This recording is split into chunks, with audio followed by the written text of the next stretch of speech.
नमस्कार दोस्तों, आप सभी का स्वागत है मेरे चैनल पे।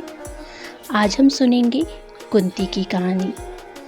कुंती हिंदू महाकाव्य महाभारत के प्रमुख पात्रों में से एक है। उन्हें महाकाव्य के मुख्य नायक पांडव और कर्ण की माता के रूप में जाना जाता है। उन्हें सुंदर, बुद्धिमान और चतुर बताया गया है। तो चलिए आज हम उनकी कहानी सुनते हैं। मेरे द्वारा बोली हुई कहानी आप लोग को पसंद आए तो वीडियो को लाइक, शेयर और चैनल को सब्सक्राइब जरूर कीजिएगा। कुंती एक अद्भुत महिला थी। पति की मृत्यु के बाद कैसे उन्होंने अपने पुत्रों को हस्तिनापुर में दाखिल करवाया, गुरु द्रोणाचार्य से शिक्षा दिलवाई और अंत में उन्हें राज्य और अधिकार दिलवाने के लिए प्रेरित किया, यह सब जानना अद्भुत है। एक स्त्री की संघर्ष कहानी में द्रौपदी का नाम तो लिया जाता है, लेकिन कुंती क्या कम ही चर्चा होती है। माता कुंती को कभी अपनी माता पिता का प्यार नहीं मिला। यदुवंशी राजा सुरसेन की पृथा नामक कन्या और वसुदेव नामक पुत्र था। पृथा नामक कन्या को राजा सुरसेन ने अपनी बुआ के संतानहीन लड़के कुंती भोज को गोद दे दिया था। कुंती भोज ने इस कन्या का नाम कुंती रखा। इस तरह पृथा अर्थात कुंती अपने असली माता पिता से हमेशा के लिए दूर हो गई। जैसे दशरथ ने अपनी पुत्री शांता को अंग देश की राजा रोमपद को गोद दे दिया था। इसी कारण कुंती को अपने माता पिता का प्यार नसीब नहीं हुआ। माता कुंती श्री कृष्ण की बुआ थी। वसुदेव का विवाह कंस की बहन देवकी से हुआ था। देवकी से श्री कृष्ण का जन्म हुआ। इस तरह कुंती श्री कृष्ण के पिता, वसुदेव की बहन और भगवान कृष्ण की बुआ थी। यही कारण भी था कि भगवान श्री कृष्ण ने कुंती का हर कदम पे साथ दिया था। श्री कृष्ण और कुंती में एक दूसरा रिश्ता भी था। कृष्ण और अर्जुन आपस में सौतेले भाई थे, लेकिन जब अर्जुन ने श्री कृष्ण की बहन सुभद्रा से विवाह किया तो वे आपस में जीजा साले भी बन गए। माता कुंती को ऋषि दुर्वासा से देव आह्वान मंत्र भी प्राप्त था। कुंती अपने महल में आए महात्माओं की सेवा करती थी। एक बार वहां ऋषि दुर्वासा भी पधारे। कुंती की सेवा से प्रसन्न होकर दुर्वासा ने कहा, पुत्री, मैं तुम्हारी सेवा से अत्यंत प्रसन्न हुआ, अतः तुझे एक ऐसा मंत्र देता हूँ जिसके प्रयोग से तू जिस देवता का स्मरण करेगी वह तत्काल तेरे समक्ष प्रकट होकर तेरी मनोकामना पूर्ण करेगा। इस तरह कुंती को एक अद्भुत मंत्र मिला और उसी मंत्र के उच्चारण से उत्पन्न हुआ था कर्ण। एक दिन कुंती ने मन में आया कि क्यों न इस मंत्र की जांच कर ली जाए, कहीं यह यूं ही तो नहीं। तब उन्होंने एकांत में बैठकर उस मंत्र का जाप करते हुए सूर्य देव का स्मरण किया।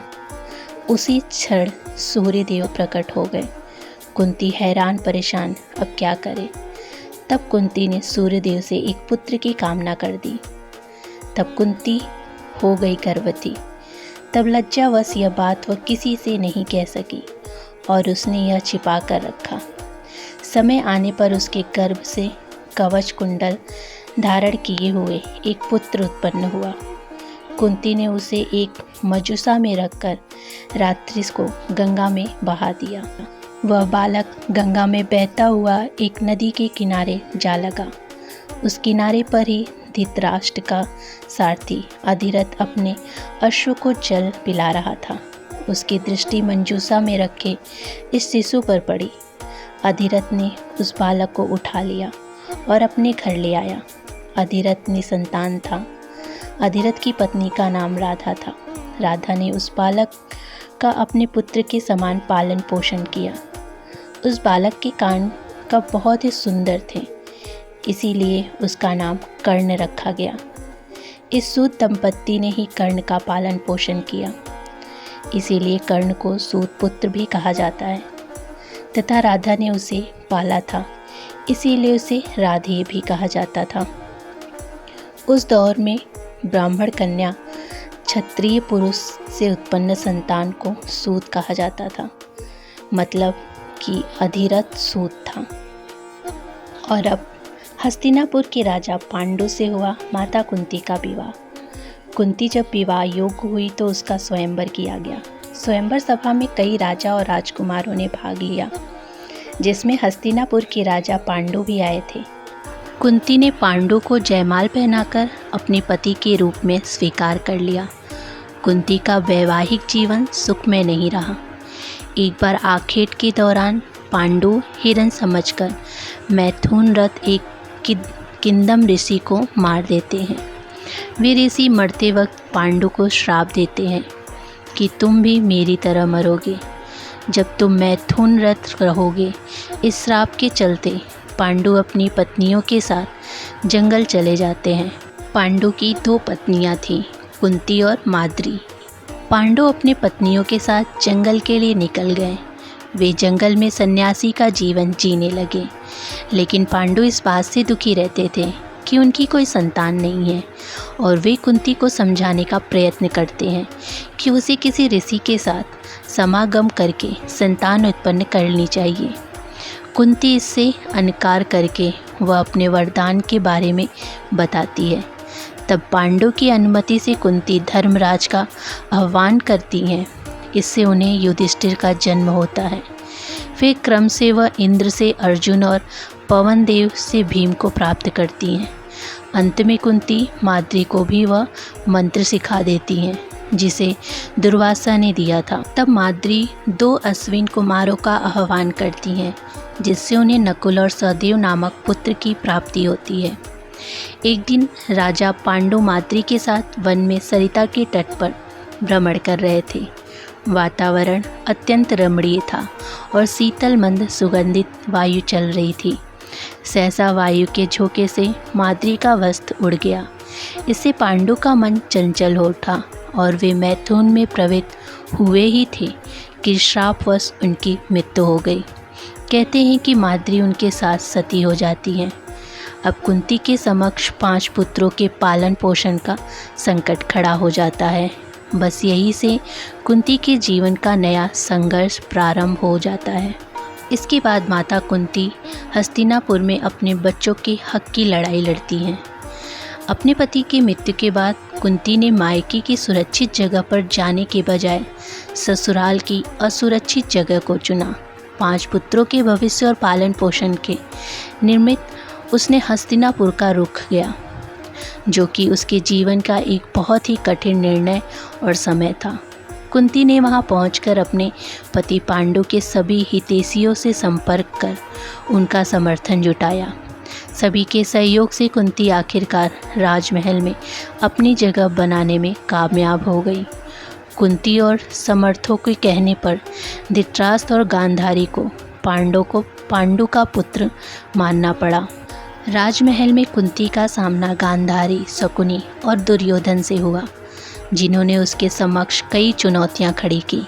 किंतु वासुदेव जी की बहन और भगवान श्री कृष्ण की बुआ थी, तो गांधारी गांधार नरेश की पुत्री और राजा धृतराष्ट्र की पत्नी। कुंती और गांधारी में अपने अपने पुत्रों को राज्य का पूर्ण अधिकार दिलाने की अप्रत्यक्ष जंग शुरू हो गई। शकुनी और दुर्योधन ने मिलकर पांडवों को मारने के कई षड्यंत्र रचे। एक बार उन्होंने दुर्योधन को जहर देकर गंगा में फेंक दिया था। मूर्छित अवस्था में भीम बहते हुए नागों के लोक पहुंच गए। वहां विषैले नागों ने उन्हें खूब डसा, जिससे भीम के शरीर का जहर कम होने लगा, यानी जहर से जहर की काट होने लगी। जब भीम की मूर्छा टूटी तब उन्होंने नागों को मारना शुरू कर दिया।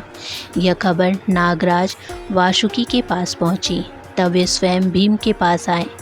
वासुकी के साथी आर्यक नाग ने भीम को पहचान लिया। आर्यक नाग भीम के नाना थे, अर्थात कुंती के पिता। भीम ने उन्हें अपने गंगा में धोखे से बहा देने का किस्सा सुनाया। यह सुनकर आर्यक नाग ने भीम को हजारों हथियारों का बल प्रदान करने वाले कुंडों का रस पिलाया, जिससे भीम और भी शक्तिशाली हो गए। शकुनी और दुर्योधन ने छल से एक बार कुंती और पांडवों के वारणावत में लक्षागृह में रुकवा दिया। लक्षागृह अर्थात लाख से बना घर। योजना के अनुसार रात में इस घर में आग लगाने की योजना थी, लेकिन जब विदुर को इस षड्यंत्र का पता चला तो उन्होंने युधिष्ठिर तक को यह सूचना पहुंचाई। तब पांडव एक सुरंग बनाकर वहां से बच निकले थे। जिस रात आग लगने की योजना थी उसी दिन पांडवों ने ग्रामीण के लिए एक भोज का आयोजन किया था। उस आग में कुछ ग्रामीण जलकर मर गए थे। उसी दिन पांडव सुरंग से बाहर निकल गए। बाद में कुछ जली हुई लाशों को कुंती और पांडव की लाश मान लिया गया था। जंगल में रही कुंती। पांचों पांडव लक्षागृह से बचने के बाद एक रात जंगल में सो रहे थे और भीम पहरा दे रहे थे। जिस जंगल में सो रहे थे वह जंगल नरभक्षी राक्षस राज हिडिंबा का था। उनकी पुत्री का नाम हिडिंबा था। हिडिंबा ने हिडिंबा को जंगल में मानव का शिकार करने के लिए भेजा। हिडिंब जब जंगल में गई तो उससे भीम को पहरा देते हुए देखा और बाकी पांडव अपनी माता कुंती के साथ सो रहे थे। भीम को देखकर हिडिंबा मोहित हो गई और बाद में कुंती के आदेश से भीम को उससे विवाह करना पड़ा, जिससे उसको एक पुत्र जिसका नाम घटोत्कच रखा गया। कुंती ने भी पांडव के साथ जंगल में 12 साल गुजारे। जब जुए के खेल में पांडव हार गए तो उन्हें 12 साल का वनवास और 1 साल का अज्ञातवास हुआ। इस दौरान पांचों पांडव एक कुम्हार के घर में रहते थे और भिक्षाटन के माध्यम से अपना जीवन यापन करते थे। ऐसे में भिक्षाटन के दौरान उन्हें द्रौपदी के स्वयंवर की सूचना मिली। वे भी उस स्वयंवर प्रतियोगिता में शामिल हुए और उन्होंने द्रौपदी को जीत लिया। द्रौपदी को जीतकर वे जब घर लाए तो कुंती ने बगैर देखे ही कह दिया कि जो भी लाए हो आपस में बांट लो। यह सुनकर पांचों पांडवों को बड़ा आश्चर्य लगा। हालांकि इसके पीछे और दूसरी भी कहानी जुड़ी हुई है।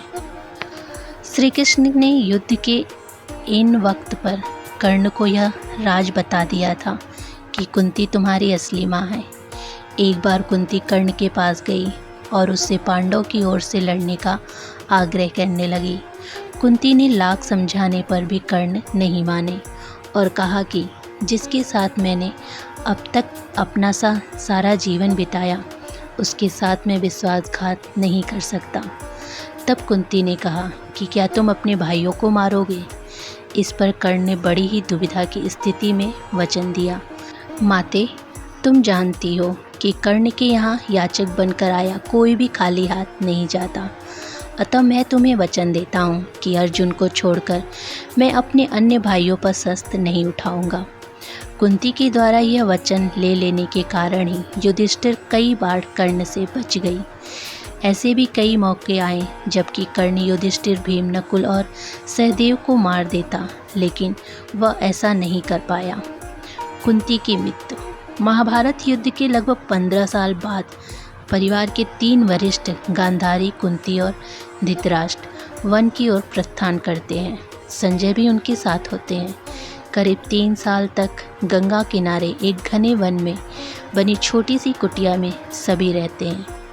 एक दिन की बात है, धृतराष्ट्र गंगा में स्नान करने के लिए जाते हैं और उनके जाते ही जंगल में आग लग जाती है, जिसकी वजह गांधारी, कुंती और संजय को कुटिया छोड़नी पड़ती है।